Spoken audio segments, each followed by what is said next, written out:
Garcia Santiago, sou professora de licenciatura, mas atualmente eu estou cursando mestrado no programa de pós-graduação em ensino tecnológico, juntamente com a coautora desse artigo, que é a professora Andréia Pereira Medonça, coordenadora do programa de pós-graduação em ensino tecnológico. Juntas construímos esse artigo intitulado Adoção de rubrica na avaliação de desempenho dos estudantes, uma proposta de formação continuada para professores. Antes de desenvolver a respeito desse artigo, antes de explanar um pouco mais a vocês daquilo que construímos, eu quero falar 2 pontos a respeito desse título, né? Adoção de rubrica e avaliação de desempenho. Primeiramente, a avaliação de desempenho.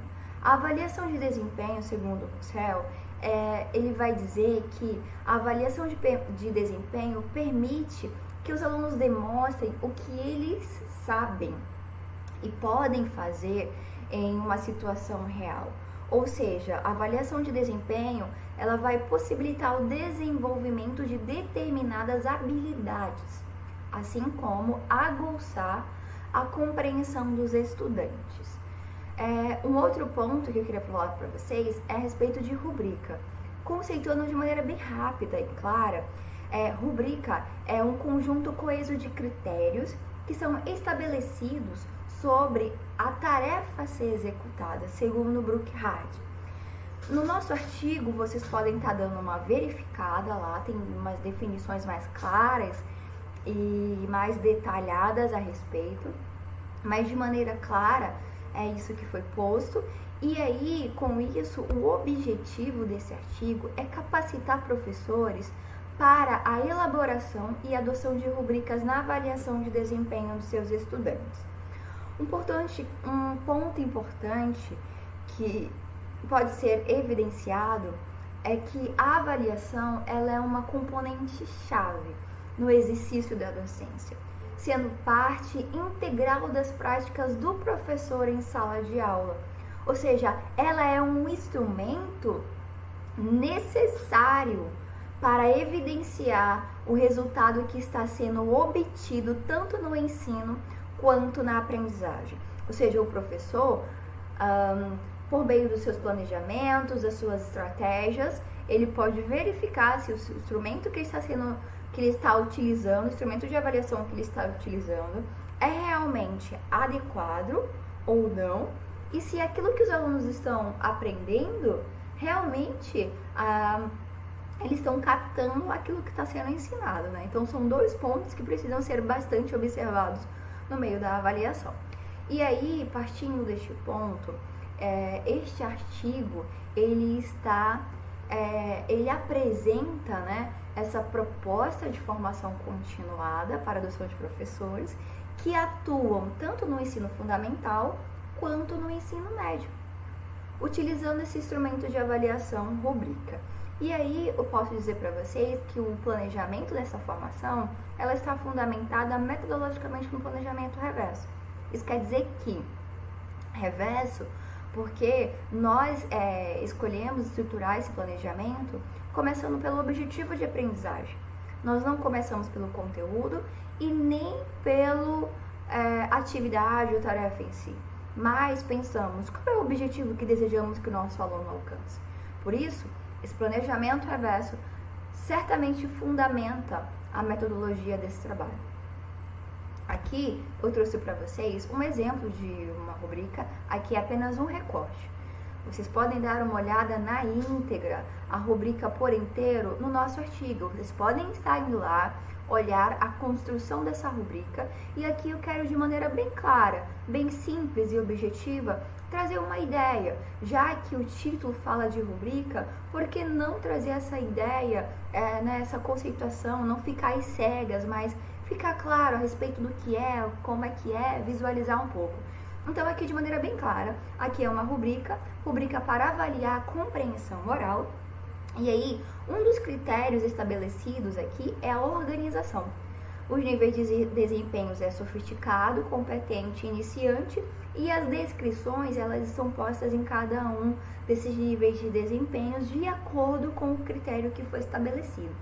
Então, olha só, o critério organização, A ideia é, a apresentação foi clara, houve sequência lógica e organizada, né? No ponto 2, competente, a apresentação é geral, clara, a apresentação é geralmente clara e bem organizada.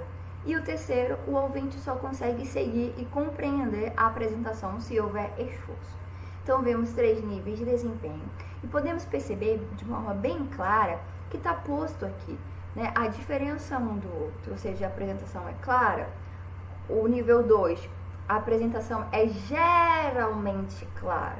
Nível 3, o ouvinte só consegue seguir e compreender se houver esforço. Então, são 3 níveis diferentes, né, que o professor vai avaliar o desempenho dos seus alunos, de acordo com o critério que foi estabelecido.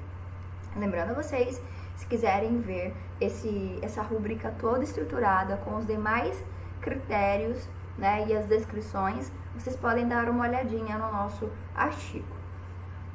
Partindo desse ponto, a estratégia de formação desse planejamento, ela está implementada no formato de uma oficina com carga horária de 24 horas, sendo ministrada de forma online, devido ao estado da pandemia. Essa oficina, ela será de forma intercalada. Ela vai ser intercalada por quê? Porque no dia que houver aula, vai ser passado as atividades, o conteúdo que está estruturado lá no planejamento. E o professor necessitará de um tempo para corrigir aquilo que ele passou, aquilo que ele pediu para que os alunos demonstrassem como foco de aprendizagem. Ou seja, será se realmente o aluno aprendeu com relação àquela atividade que foi passada? O professor vai pegar a atividade, vai corrigir e vai depois dar o feedback, ou seja, vai dar um retorno ao aluno, se ele compreendeu mesmo, se ele não compreendeu, se ele ainda está no processo de compreensão. E por isso o professor necessitará desse tempo. Dado essa explicação, as aulas serão intercaladas. Serão 6 encontros, ou seja, 6 aulas de 4 horas. O resultado desse artigo que apresentamos é o planejamento de formação continuada, né? A própria proposta de formação. Como propostas futuras, nós desejamos implementar essa oficina, ou seja, o resultado desse artigo foi a proposta do planejamento. Como desejos futuros, nós pretendemos implementar essa oficina e também desenvolver a análise de dados dessa formação. Aqui eu deixo o meu contato e o contato da Andréia, né? Caso vocês tenham alguma dúvida, queiram fazer alguma pergunta, vocês podem estar dando uma olhada no nosso artigo, né? Para buscar mais informações a respeito lá. Está descrito a respeito dos critérios, a respeito da rubrica, a respeito da avaliação de desempenho, sabendo que a avaliação é uma componente-chave no exercício da docência. O professor ele precisa dessa ferramenta de avaliação. Existem diversos tipos de ferramentas, no qual nós estamos destacando uma, sabendo que essa ferramenta ela é importante também para o desenvolvimento do aluno. E um ponto bem importante também, ela também contribui para o aprendizado do aluno, porque o aluno vai saber de que forma ele vai ser avaliado. Então, deem uma olhadinha lá, vai trazer muito mais clareza a respeito daquilo que foi dito aqui. Desde já eu agradeço, qualquer dúvida podem entrar em contato conosco. Muito obrigada!